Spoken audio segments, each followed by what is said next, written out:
Hello everybody and welcome back inside the box for another episode of Gunpla Kitbash with me, Kukamatsu.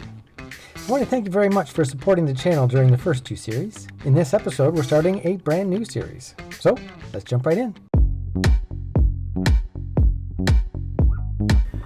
Okay, it's time for a brand new project, and here it is, the Master Grade Gundam Kyrios. There's a lot I like about this kit, and there are a few things I don't like about it, which makes it a perfect candidate for a custom build. I actually first saw this kit as a grayscale, soon-to-be-released thing from Bandai, and it was released in May of 2020, and I was actually meant to be in Tokyo for that month, so it was my intention to buy it while I was there. As you can imagine, that trip was cancelled and I didn't get to buy it then, but I did end up buying it here in Canada later on in the year. I really like the area around the chest. These shoulder pieces are amazing. Parts I like less are basically the legs and the feet. Now let me say straight from the start here, I think it's an amazing kit, and Bandai has done really well with it. They obviously have some restrictions that they need to work inside of, including interpretation from the anime, making it manufacturable, making it into a kit that people can assemble.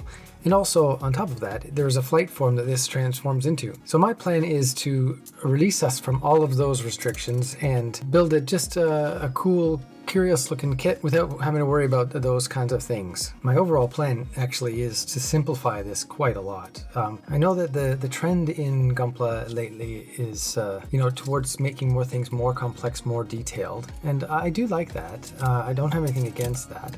Like everything else, there are some good examples of that and some not so good examples of that. A lot of people do panel lining as a way to add that extra detail. I like panel lining, but the thing I don't like is kind of random panel lining. I like a logic to it, and this leg has some pretty strange paneling. I don't really understand the meaning behind it. It seems to me a good example of panel lining for the sake of panel lining. The same is true of the shoulder pieces. There is some stuff in here that just seems to me, from my personal taste, to be complexity for complexity's sake rather than design's sake. That's just my personal preference. So overall, what I really would like to do is simplify this a lot. Take out some of these extra little kinks in stuff. I want it to flow from the chest to the shoulder pieces. The feet I like this, I assume, because of the transformation, but it looks like an unfinished foot to me. I'm not really super excited about it, so that's going to be replaced. The other thing that, because of the transformation ability of this kit, I think does create a lot of spaces and a lot of sacrifices had to be made to make it transformable, and we're not going to worry about any of that stuff. Okay, well, in my very first build series on YouTube, I did say that I'm not the kind of person who designs things in advance. I just sort of start working with it and see what happens.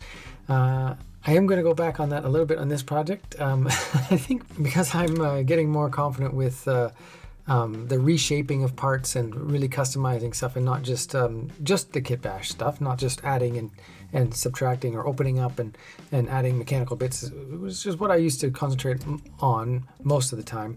Now I'm doing a bit more of the reshaping of parts, as you know if you've been following along on my previous two series. So I have actually gone into Photoshop and done a little bit of work, really rough, just to get an idea of what I want to do on this project.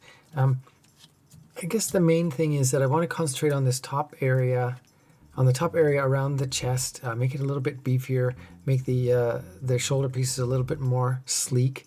I'm going to swap out the arms for less chunky ones. My current thinking actually is to use the arms from the Master Grade Justice Gundam. These arms are very similar to the Freedom 2.0 kit arms, and I really like them. I'm going to try and figure out a way to put the green circle that is a defining feature of the 00 series in that somehow. We'll figure that out as we get to it. The other thing I want to do is use the Infinite Justice kit.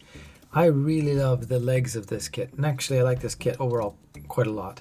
As you can see in the design, I'm going to replace the legs completely with these legs. Then I'll add the fins, or a smaller version probably of the fins, into the knees, because it has this nice part where that could fit in hopefully quite well. What I'll do now is I'll do a quick swap of the legs and the arms and see how it's going to look, and make sure it's going to work out.